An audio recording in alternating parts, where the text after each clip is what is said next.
Today we have a special guest. I am so delighted. He is the state's culinary ambassador and he works for the Department of Agriculture.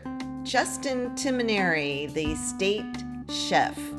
You want to stick around. He's going to give us some recipes, give us some tips for how to eat locally and healthfully and have fun in the kitchen.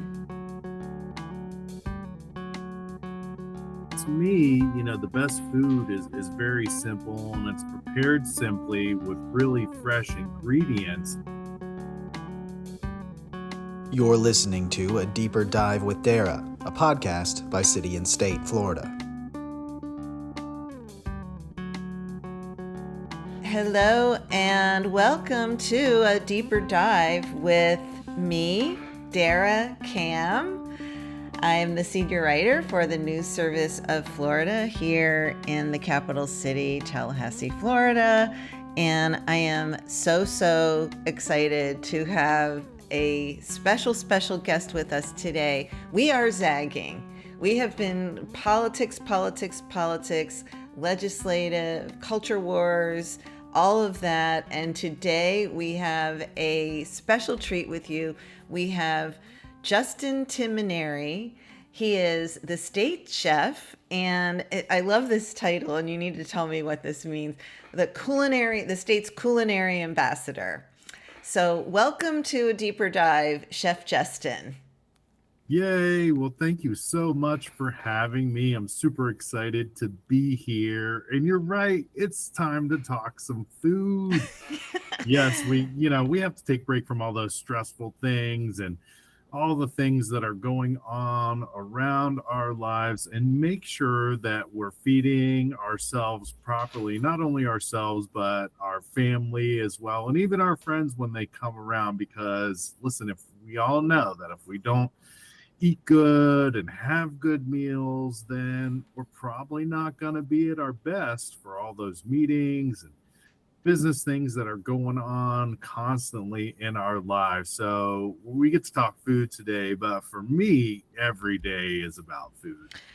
You are so, it must be such a great job, Chef Justin, because I think I told you, but some of our dedicated listeners will know that I am coming. I wish I could be in the same room with you, but I am at home at the Lafayette Park Rehab Center, my house, because I fractured my tibia, I guess it must be almost 10 weeks ago now, and I was unable to walk for about 8 weeks. I am using a walker now, and hey, listeners, anybody who's following my journey, I actually started walking without the walker a little bit just yesterday, so that was yay me. Let's see. That's huge news. Well, I hope that Yeah. your support system is helping to take care of you by helping you with some good Well, food. that's what I wanted. That's why I was mentioning it with you, because I live alone and it has been very challenging. I am also a type 1 diabetic, and so I have a very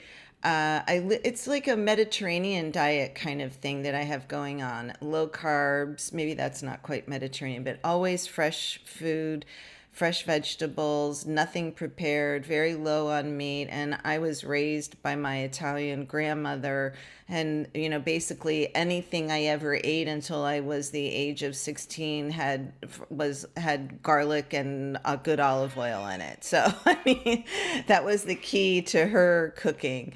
I think she had about 3 dishes that she made, maybe 4. But it has been a real challenge for me not being able to eat the way that I am accustomed to, just going in there and chopping up vegetables and making a stir fry or steaming veggies or whatever. And fortunately, just last week, I was able to start doing that again. But I have loved cooking for my whole adult life.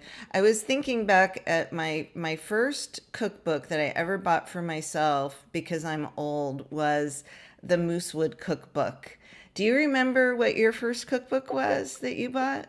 Yeah, I don't think it wasn't too far off from that, honestly, because yeah, I was visiting some family in upstate New York, Mm-hmm. and they wanted to show me the campus of Cornell and go to some lakes. So we went up there and had lunch at Moosewood. I want to make sure that I'm not getting things crossed here, but I believe that's in upstate New York. It is, yeah. And I actually got the cookbook, so Oh, that's you a really actually ate there too, though. Oh yeah, man, you win.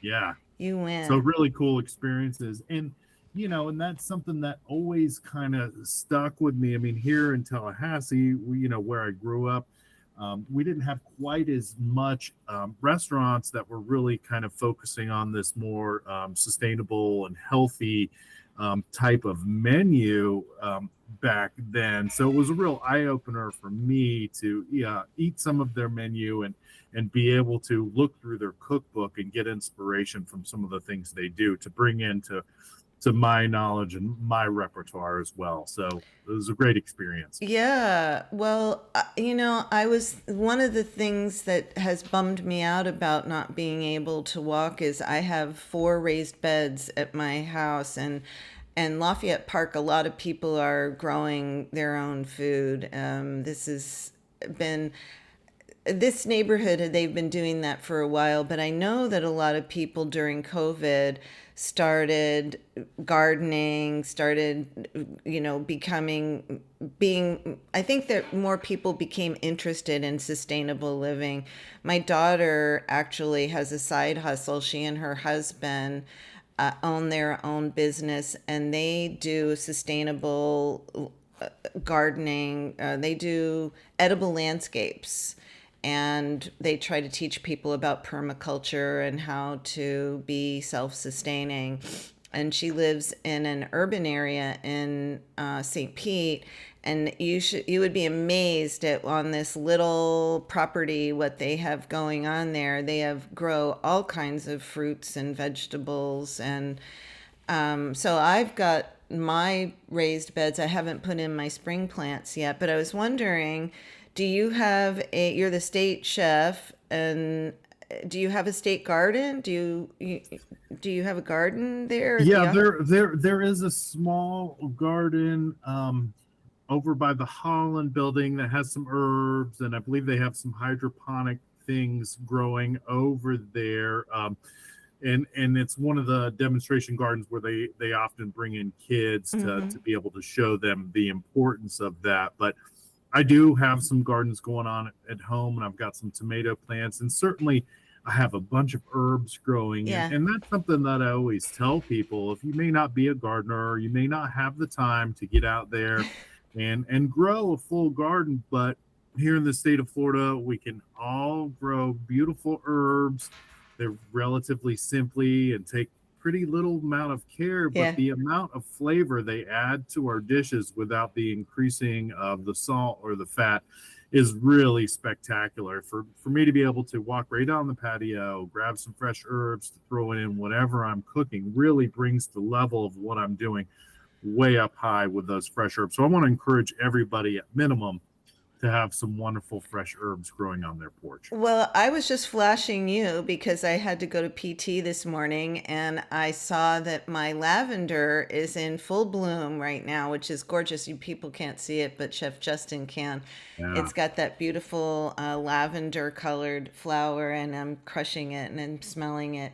That's not really something I use for cooking, although I know that it is in, I think Herbe de Provence does often have a lavender in it. I don't personally use it, but I also have fennel. My grandmother used to call that finocchio.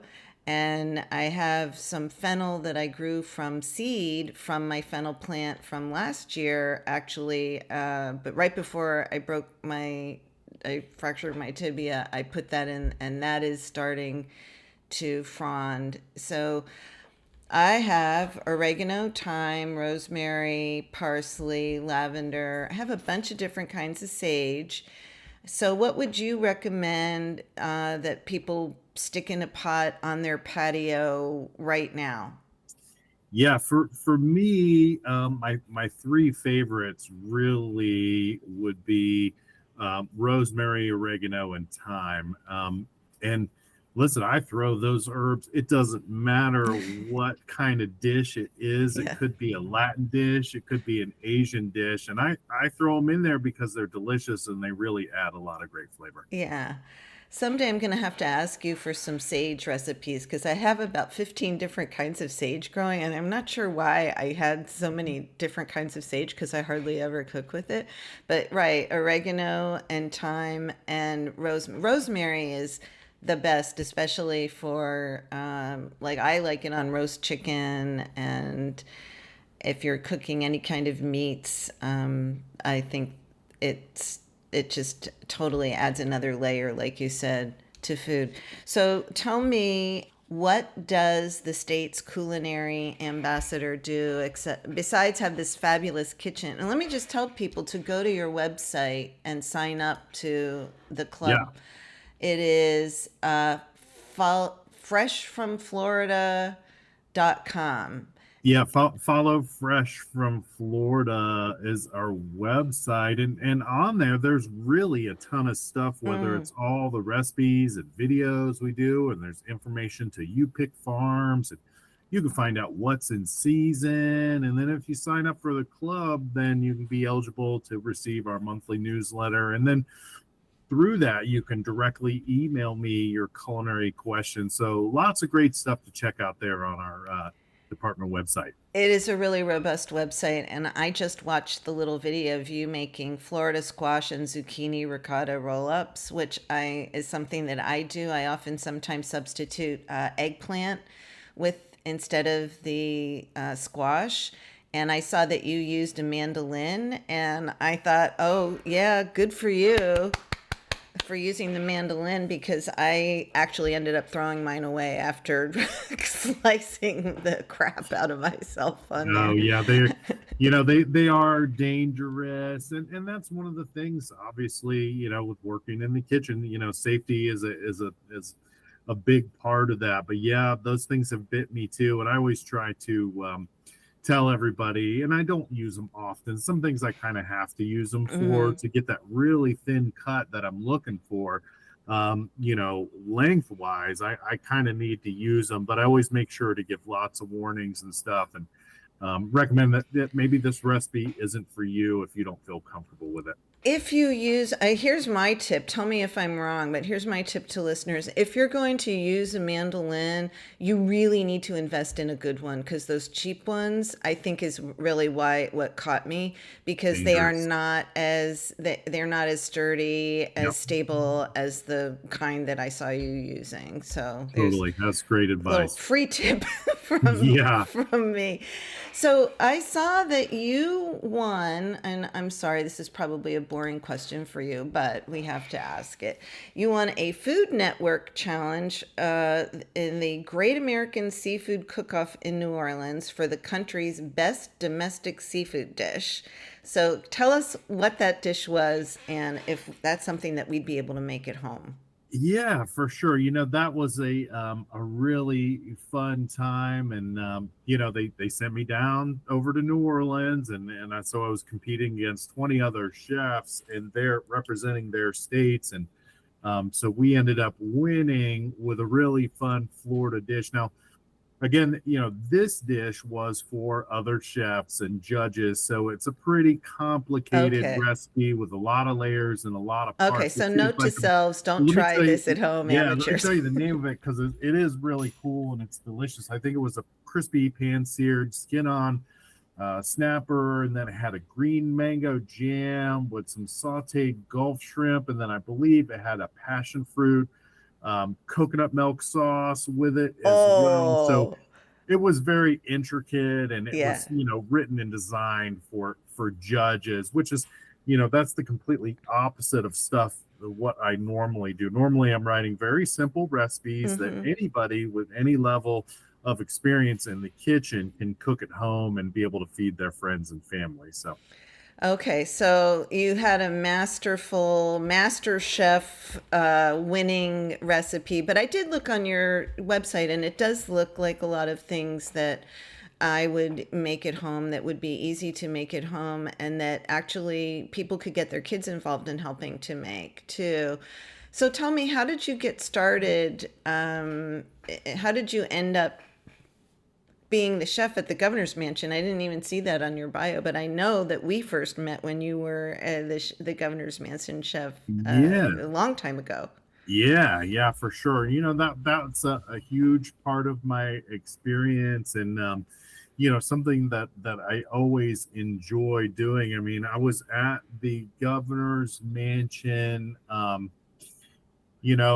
through the end of Child's term, and then through Governor Bush's both of his terms, and then of course the little bit that Chris was there, and then I stayed on for a while, a little bit with Governor Scott, but at that time my job at Ag was really busy, and I needed to focus completely on that. And this Mrs. Scott wanted me to come over and be the full-time chef over there again at the governor's mansion, but I'm really just enjoying what I do at agriculture. It's such a varied thing, so I'm not like a personal chef. I get to educate and tell people about what's growing, and do a lot of different things that keep me going rather than just cooking for a family morning, news, and morning, afternoon, and night. So what I do now is incredibly fun, and I'm incredibly lucky to be able to have this position. I've been here over 16 years now. So it was quite the while ago when I met you when you were working Yeah. for Charlie. What kind of cooking did you grow up with? What kind of culinary experience did you have in your home as a child? Yeah, so and that's what really led me to what I'm doing, because when I was really little, I was always interested in what was happening in the kitchen. My mom, an excellent cook. My grandmother was a phenomenal cook. My father's a really good cook. So, and I have this large Italian family, so lots of Italian food, and the food is like the center of the home. So Mm-hmm. I was always in the kitchen, always fascinated by what was going on there. It didn't matter to me that maybe being in the kitchen back then wasn't looked at as something necessarily, that I could do. I knew As it a was boy, something. you mean? Right, as a boy, I knew it was something super creative and fun that I liked, and so I was really able to follow that dream. So I think it's incredibly important for adults now, and me raising my own son. I have a son, and he's 10 years old, and he loves to cook. Anytime he hears me even walk into the kitchen, he is like running in there Oh, wanting that's to so help, neat. and I think that's really where it should be. So I don't want him to grow up to be a chef, but I need him to grow up and to be able to understand this complicated food world that we live in, so he can make really good choices the rest of his life, and he'll be able to cook wonderful meals for the people that he loves. So it is a really good thing. Yeah, so Italian, like I said, I was raised by my Italian grandmother. So what's your favorite dish that you make at home? And so many. I think right now we've been making a lot of kind of like a more Americanized chicken marsala version. That's because my son and I both love mushrooms, and we love the taste of marsala wine. So, but we do things like we'll add a bunch of spinach as well, and make sure we get all of our veggies in there to go with the Mm-hmm. mushrooms and stuff. So we like to take those kind of classic dishes either from our childhood or that we grew up eating, and kind of update them with a little more modern twist by certainly adding more fresh fruits and veggies, and then kind of making them our own recipe. And that's a lot of what I advise people to do when they're looking at recipes, as well as kind of make them into their own. To me, recipes are just kind of a guideline. I mean, yes, there's Mm-hmm. a lot of science going on there, but if you're pretty confident in the kitchen, then you're able to add some things that really make it your own. And that's what I like people to do. Like they say, oh, chef, this is a really great recipe that you did with this, and I added this and this, and my family really loves it. I love hearing those kind of stories. Yeah, I was thinking as I was preparing some questions for this today, I don't bake because I have diabetes, so I don't eat sweet things. So I don't bake, and and I understand that when you're baking, sometimes proportions are more important. So I have never really followed a recipe exactly, strictly from a given recipe. I don't think ever. Except for once when I was I found a recipe for a Daniel Boulud dish that I had at one of his restaurants in New York City.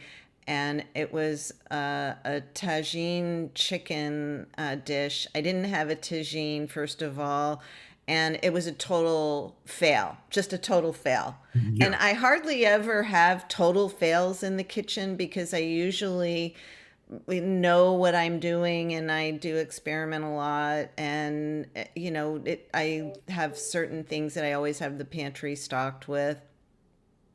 But and I do, like you, I'm sure, eat seasonally. So what's in season, that's will set what I'm eating. But so I find like I have some friends though who are a lot more cautious about what they do in the kitchen, and they're really, it really, no offense, Chef Justin, but it really isn't rocket science. I mean, it should be fun, and I always feel like if you're cooking for someone, you need to do it with love in your heart, because the food carries the weight of your emotion in it. That's kind of my little myth. But what do you tell people who are maybe anxious about making food for other people, or who are starting out with their own kitchens? How do you help them to kind of just relax and go with it? Yeah, I think, keeping it relatively simple is one of the biggest key. I think, a lot of people think to make a good meal, you need all these fancy ingredients, and that are sourced from different spots, and all these kind of complicated techniques and all these kind of stuff to pull off, a certain dish. But to me, the best food is very simple, and it's prepared simply with really fresh ingredients. So my biggest advice is to keep it simple. And like we said, the more you get in there and work with different commodities, and hone in your techniques, the more confidence you will have, and the food will just get better and better. Next thing you know, there's all kinds of people probably showing up wanting to eat your food because the words got out. But really, you know, having confidence and working in the kitchen. I mean, a lot of people say, oh, they don't have time to do this, and but you really have to make time. I mean, food is the one thing that we can give ourselves multiple times a day that have both short and long-term effects on our body. So it's super important. I mean, we always say that about our kids. It's really important to feed them a good meal before they go to school, make sure they have a good lunch and the proper fuel, but that continues throughout our entire lives, and we should never stop that. So thinking about eating good and having a good plan to do so really goes a long way. Hang tight, we'll be right back with Chef Justin, the state's culinary ambassador. From the team that brought you Deeper Dive with Dara comes a brand new e-newsletter on the Florida man who may be president. Governor Ron DeSantis is his own conservative brand, an unapologetic culture warrior who could run for the White House as early as 2024. The DeSantis Files is your one-stop shop for the best in reporting, analysis, and opinion on the man's supporters call America's governor. delivered straight to your inbox twice a week. Learn more by emailing editor@cityandstatefl.com. That's cityandstatefl.com. Here at Deeper Dive, we want to hear from you, the listeners. We invite you to send your questions, comments, and feedback to our mailbag. You can reach us at deeperdive@cityandstatefl.com. That's deeperdive@cityandstatefl.com. Get your 2 cents in by sending us an email. Welcome back to a deeper dive with Dara. So, where do you stand on organic? Yay or nay? Yeah, I say if you can find it and pay for it, then I think you should be supporting it. I kind of always go back to natural. I try to advise people, let's just try to stay as natural as possible. And if you can get the organic stuff, then yes. I mean, that's what I do. I don't, I buy a good bit of organic stuff, but I'm not always be able to make it to where I can buy that stuff. So, but the biggest overall thing I think is trying to stay more natural. For instance, instead of white sugar in my house, I have natural sugar, right? Unbleached. Same thing with the flour, natural unbleached flour instead of white flour. Your basic pantry staples, a good quality unsalted butter instead of a margarine. If you start with some of these good baseline pantry items, then that will totally add to your food tasting better in the end. And if you've got to keep these things more as natural as possible, so it is important to read food labels, to look for how much salt is being added. I mean, anytime you're buying any kind of pre-made or processed food, there's going to be a lot of salt and fat. So that's why it's important to read good labels and have a good understanding of what you're putting in your body. So buying as natural as possible, I think, is the best advice.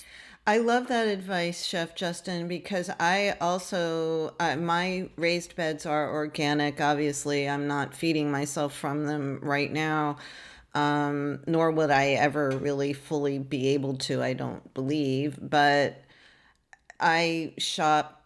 I'm part of a co-op that we order online, and a bunch of local farmers or producers are partners with that. It's called, I'll just give them a little plug here, Red Hills Online, Red Hills Farmers Market.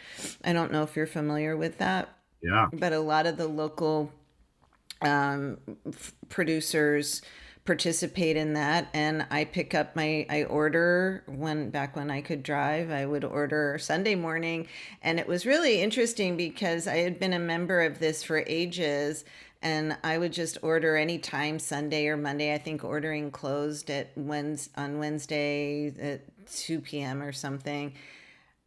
When COVID hit, they would be sold out of products by 8:02 a.m.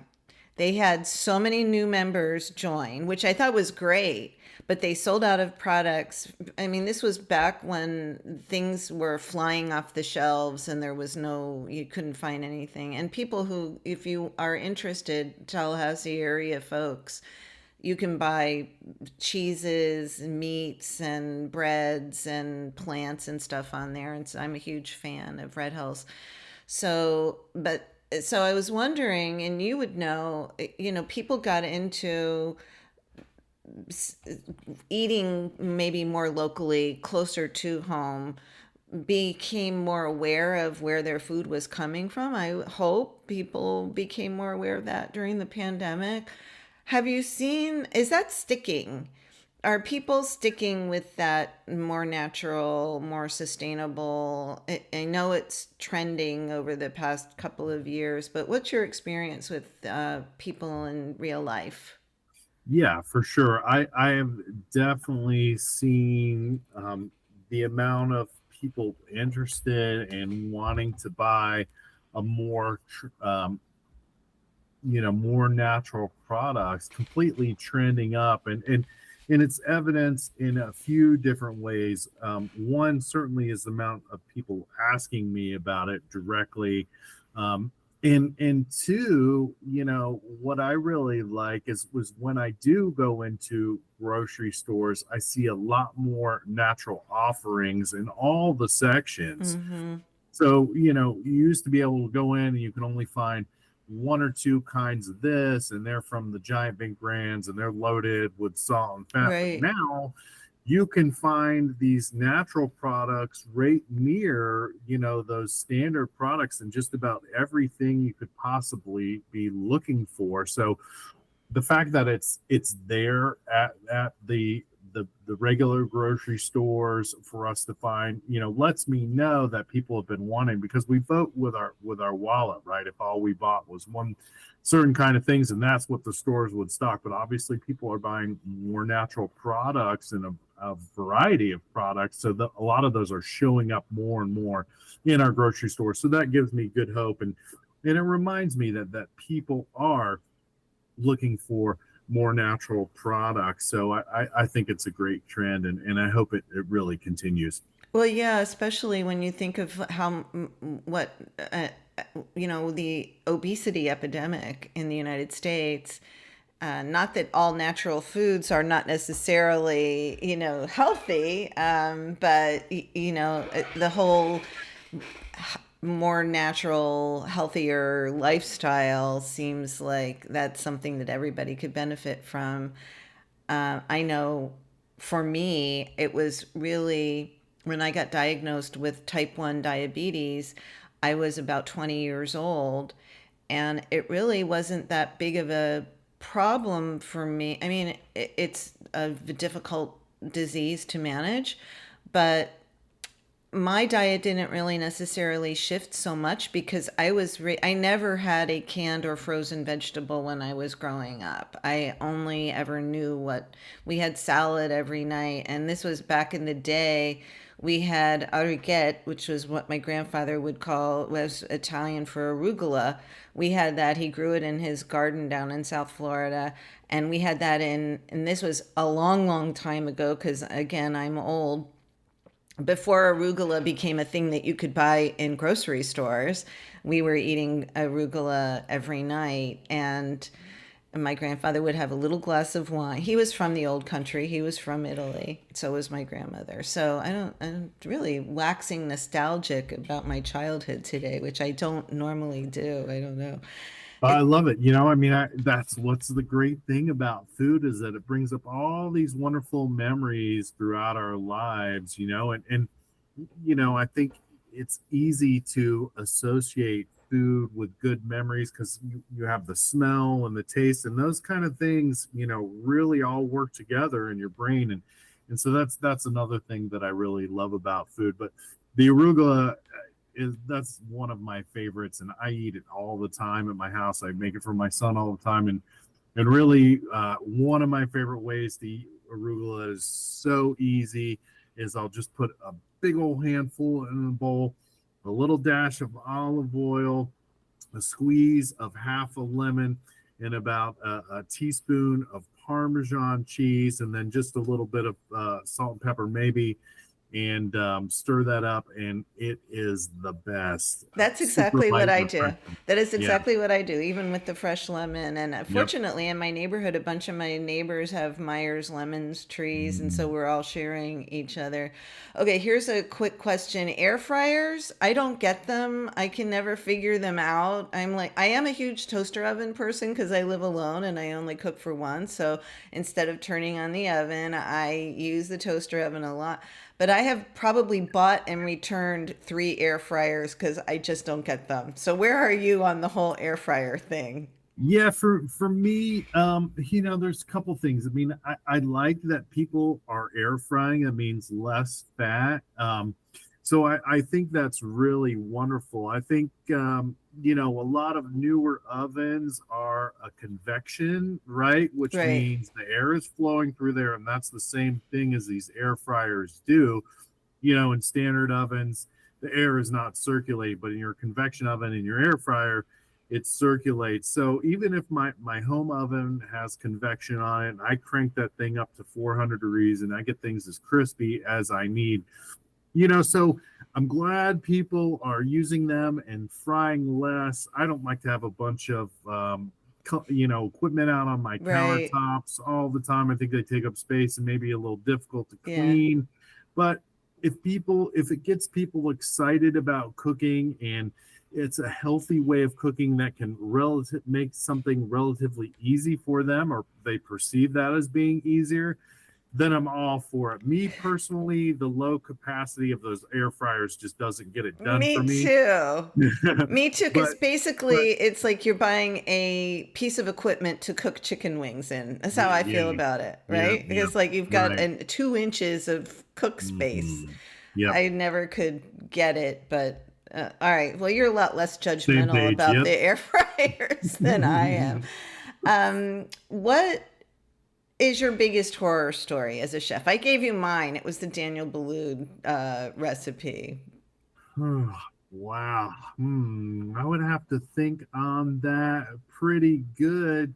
Um, you know, man, I Nothing not in so your much. test kitchen that you said, "Hey, this is going to be good. I'm going to do strawberries and cilantro," and it's although that actually does work. I've had people do that It before. will work. Yeah, but have you ever thought, "I'm going to try this," and then just went wah wah? Yeah, I mean, I've tried a couple things. I mean, usually, during strawberry season or during the peak of You have a blueberry lot of, let me season, interrupt you again. I'm sorry. You yeah, have a lot of strawberry recipes on a your, lot of yeah, strawberry recipes. Well, yeah. every year, it's like, well, let's do some more fresh strawberry Right, right, recipes, and I'm right. like, oh man, how many different things can we do with You did a strawberries? lot. Um, you know, that especially that are not sweet, Right. savory applications. The same thing with the blueberries. I end up doing a blueberry barbecue, and some stuff works out really good and some stuff doesn't. But you just kind of keep trying. But I try to keep things simple, and so it translates to your everyday home kitchen. But luckily, I've managed to stay pretty even with those things, and not had too many crazy results where I'm like, nope, this definitely doesn't work. So So, he's not and telling us. He's not giving us his big well, fail. All right. Well, no, I that's think my good. You'll my have to come biggest back. secret is that I have so much experience in the kitchen with flavors and That's techniques true. that I cook everything in my mind three Right. times before I actually cook it in the kitchen. So Okay. I'm able to really kind of plot out and figure out and kind of know, 80-90% of the time if something's actually going to work, because I may not have cooked it before in the kitchen, but I've cooked it 3 or 4 I times in my gotcha. mind already. That's an Does that make sense? that makes perfect sense. Okay. How do you feel about avocado toast? Yeah, avocado toast, is a fun thing. And my kid loves it. I don't really make it for him, but he orders it when we go out and stuff. And Really? I have a bunch of He's a friends little hipster. that really like it. Yeah, but to me, the avocados, Florida avocados, I think need to be understood better, right? Everybody goes to the grocery store and they see Yes. those Mexican and they see those California Yes. avocados, and there's this nice big Florida avocado sitting next to it. And listen, I study people in the grocery store all the time. I'm in the Oh, I grocery bet store you a lot, so I do. am watching them. You can tell a lot about a person by their grocery cart, right? So I watch people in the avocado aisle and they pick up these California, and then of course I have to, I'm like the food Jedi, right? I have to go over and say, oh, have you tried this wonderful Florida avocado? And they're like, oh, I didn't even really know. And so Florida's avocados are really awesome. They're maybe quite not as creamy as the ones we're used to, but I like to add a little bit of plain low-fat yogurt to mine, or a Hmm. little low-fat mayonnaise. It brings them nice and creamy, and then I can do all the things that I normally would do. But for me personally, I wouldn't necessarily put my avocados on toast. I like them on other things, but if somebody requests it, I'll make them for them. And I'm happy to see that people are eating more avocados. I wish in some of the restaurants that I've gone to around the state they were serving more Florida avocados as opposed to importing them from California and Right. Mexico. So that's what I'm working on with the avocado scene in Florida, Good. making sure that all the restaurants, and there's a lot of them that serve Florida avocado that serve avocados, should be using Florida They avocados should and in their homes be. as well. They should be. And, thank you for reminding me of that because I love avocados and I grew up, my grandfather had a avocado tree too. So Yep. I was eating avocados before anybody even knew what they were, and papaya and mango. Yes. My grandfather had such a green thumb that he could throw a cocktail stick in the ground and the next day there'd be a cocktail stick tree growing. So Awesome. yeah, I was traveling in the South one time and I brought him back a cotton bowl, like from the cotton plant. My Yeah. grandfather dried out the seeds and he had cotton growing. He had a big cotton bush growing the next year.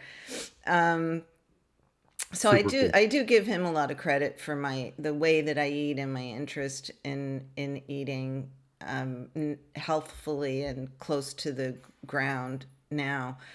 But yeah, you don't see I don't even think of buying those. So I'm going to make a note to myself now because I always have avocados in the house and I can't remember the last time that I bought a Florida avocado. So I'm going to do Nice. that. They are not quite as creamy and they have a little less flavor, so you do need Hmm. I like to use lime, salt, and pepper, and sometimes just a little dash of cumin on the avocado. That to me is like a delectable little dish on its own. Exactly. I love it. Yeah. Is there anything that is there one piece of equipment that you think other than an oven and a refrigerator, that you think every home chef should have if they were just going to get one? Just one piece of equipment. I think my favorite little piece of equipment, both in my home and my professional kitchens, are my immersion blenders, I right? love my So, immersion blender. yeah, I can make quick, really nice emulsified vinaigrettes that'll stay for a few days. I can smooth out sauces. I can make soups. They can do them hot or cold. I love the food processor, little food processor too, but the immersion blender, I can, if I have a pot on the stove that's cooking, I Mm-hmm. can get in there and do what I need to do while it's still cooking. So I think that's a really great I can make some quick light smoothies with it as long as I'm not putting a bunch of frozen fruit in there, which I normally just use fresh fruit and yogurt in. So it works good for that. So really, one of my favorite things, the immersion blender should be just about. And I'm not one for gadgets and gadgets in the kitchen necessarily, but the immersion blender I think is a good one. That is a great one. I love mine. And how about giving us a quick recipe for an emulsified vinaigrette for salad? Yeah, really delicious, right? We talked about having some good things in your pantry, right? I like a good quality olive oil and some Mm-hmm. good vinegars. I like to use some really light vinegars, like a light champagne vinegar or something like that. And I'm then I like getting to, a gold star so yeah, far. yeah, just a little spot of Florida honey, and then a little more acid too, if especially during citrus season. So a little spot of honey, a little spot of fresh orange or grapefruit, with my olive oil and my other acid, and then I go out on the porch and pluck some of those fresh herbs to throw Mm-hmm. in there, and then maybe just a little spot of Dijon mustard to kind of Totally. clean Oh it my out. gosh, And you're looking at my kitchen counter at the dressing that I made 2 days ago. Right now is that nice. dressing, minus the honey. Yeah, Everything else yeah. you just named. There you go. There you go. I'm very Nice proud of and easy. myself. Yeah, yeah. I love it. I love it. And then of course, one last thing I'd like to issue a little challenge to all of the listeners out there Yay. today, right? So here's my challenge.